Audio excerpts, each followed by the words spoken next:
Paano ka nagiging matalino sa iyong paghahanda para sa buhay sa kabila? Magandang araw ng Biyernes, ginigiliw kong kapanalig. Ika-10 ngayon ng Nobyembre.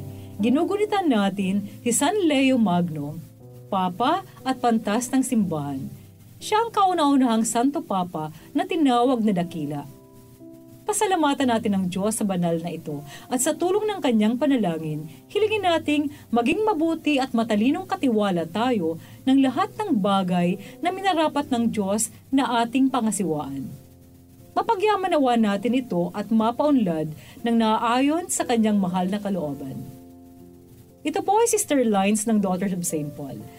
Pakinggan na natin ang kwento tungkol sa magdarayang katiwala sa ating mabuting balita.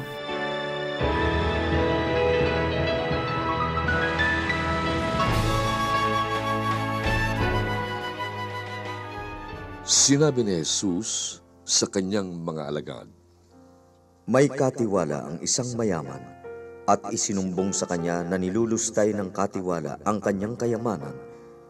Ipinatawag niya ito at sinabi sa kanya, Ano itong narinig ko tungkol sa iyo? Magsulit ka sa akin ng iyong pangangasiwa dahil hindi ka na makapangangasiwa." At inisip ng katiwala, Tatanggalin ako ngayon sa pangasiwa ng aking Panginoon. Anong gagawin ko?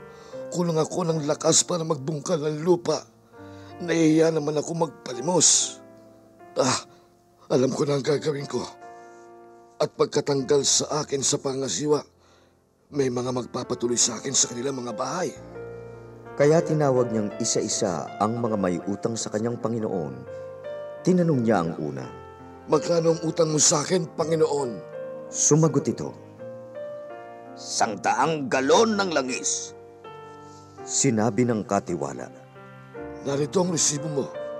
Maupo ka agad at isulat mo. 50. Tinanong naman niya ang ikalawa. At ikaw, magkano utang mo?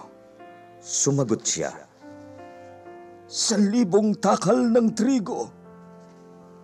Sinabi ng katiwala, Narito ang iyong resibo at isulat mo 800. Hinangaan ng Panginoon ang matalinong paggawa ng di matuwid na katiwala. Mas matalino nga ang mga taong makamundo sa pakikitungo sa mga gaya nila kaysa mga tao ng liwanag.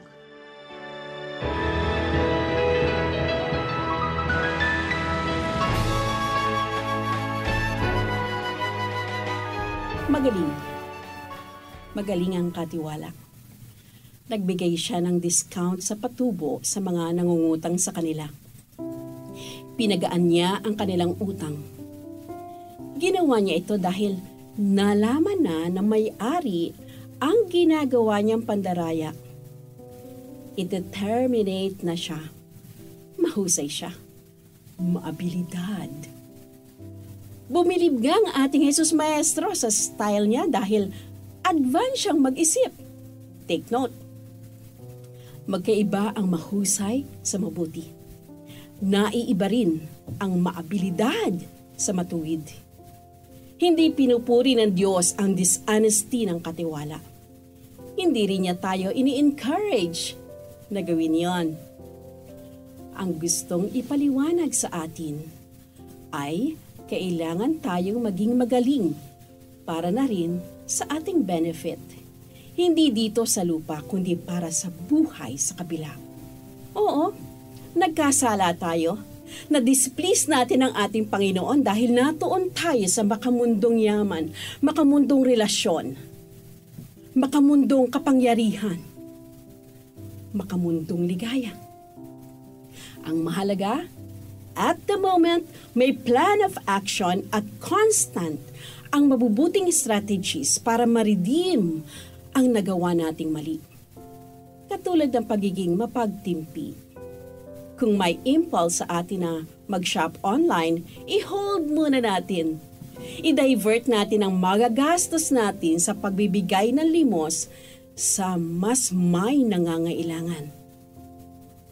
O kaya, kung may tumutulak sa atin na labanan ang nanghiya sa atin o ang nanlamang sa atin, huminto lang.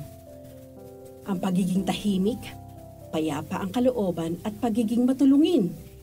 investment na yon sa langit.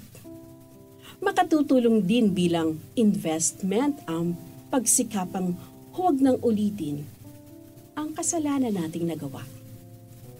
Araw-araw, pagsikapan natin itong i-workout sa ROI o Return of Investment. Si Lord na ang bahala. Siya rin naman ang nakakaalam kung kailan niya tayo i-welcome sa kanyang eternal home. Basta't huwag tayong mapagod sa ating holy strategies. Mga kapanalig, support Pauline's online ministry. Subscribe, like, and follow us on Facebook, YouTube, Instagram, Twitter, TikTok, Spotify, Google, and Apple Podcast. Maraming salamat po. At sa lahat na nagme-message sa amin na humihingi ng panalangin para sa iba't ibang intensyon. Asahan po ninyong kasama nyo kami sa pagdarasal na ipagkaloob ng Diyos ang inyong mga kahilingan. Ito po muli si Sister Lines ng Daughters of St. Paul na nagpapaalalang napakaikli ng buhay na sa Diyos hiram lamang. Gamitin ang bawat sandali sa paggawa ng mabuti para sa Kanyang kapurihan.